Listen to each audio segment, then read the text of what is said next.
వాయిదా తీర్మానం తిరస్కరించిన తర్వాత దాని మీద ప్రభుత్వం తరపున మీరు వాదనగా దిగటం, మీరు క్లారిఫికేషన్ ఇవ్వడం అనేది అది కాదు. దయచేసి ఒకవేళ మీరు అలౌ చేయమంటే కనుక రేపు వాయిదా తీర్మానం ఇస్తే నేను అలౌ చేస్తాను. ఈవేళ ఈ సబ్జెక్ట్ తిరస్కరించాను, ఇది అయిపోయింది, క్లోజ్.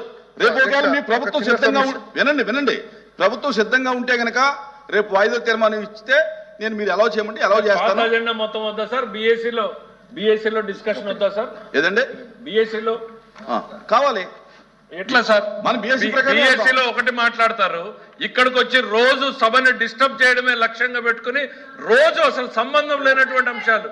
హెచ్ఆర్ మినిస్టర్ గారు దాని గురించి స్పష్టంగా చెప్పారు sir. Government has to defend it. వాయిదా తీర్మానం తిరస్కరించిన తర్వాత తిరస్కరించింది కాదు సార్, ప్రభుత్వం సమాధానం చెప్పాల్సిన అవసరం లేదు సార్. చైర్మన్ గారు వినండి చెప్పలేదు. వాయిదా తీర్మానం తిరస్కరించిన తర్వాత ప్రభుత్వం దానికి సమాధానం చెప్పాల్సిన అవసరం లేదు. చైర్మన్ గారు సమాధానం చెప్పలేదు సార్, సమాధానం చెప్పలేదు. బట్టగాల్చి ముఖానేసేటువంటి ప్రయత్నం చేస్తుంటే దానికి సంబంధించినటువంటి సంక్షిప్తమైనటువంటి వివరాలు ఇచ్చారు. పూర్తి వింటే గుండె రాలికి వస్తారు సార్ వీళ్ళు. ఓన్లీ హెడ్ లైన్స్ మాత్రం చూపించారు. ఈ రోజు పూర్తి సినిమా చూస్తే గుండె రాలికి వీళ్ళకి.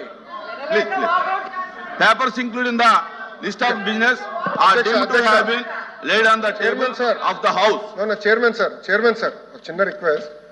గౌరవ ఎల్ఓపి గారు, నేను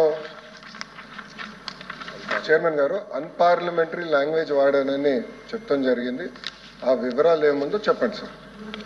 చెప్పండి, మీకేమేమి పడిందో మాకు అర్థం లేదు. నేను ఎక్కడ అన్పార్లమెంటరీ రికార్డ్ అయి ఉంటే గనక రికార్డ్ పంపండి. సెకండ్ సార్, రికార్డ్ అయి ఉంటే గనక పంపండి, నేను చూసి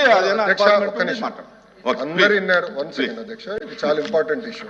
ఇదే అంటున్నా, మళ్ళీ ఆరోపణలు చేసి తప్పించుకుంటాం కాదు. I have never used any unparliamentary language. నేను చాలా గౌరవిస్తాను. బొత్స గారు అన్నాను, నేను ఎప్పుడు ఏకవచనంతో కూడా మాట్లాడలేదు.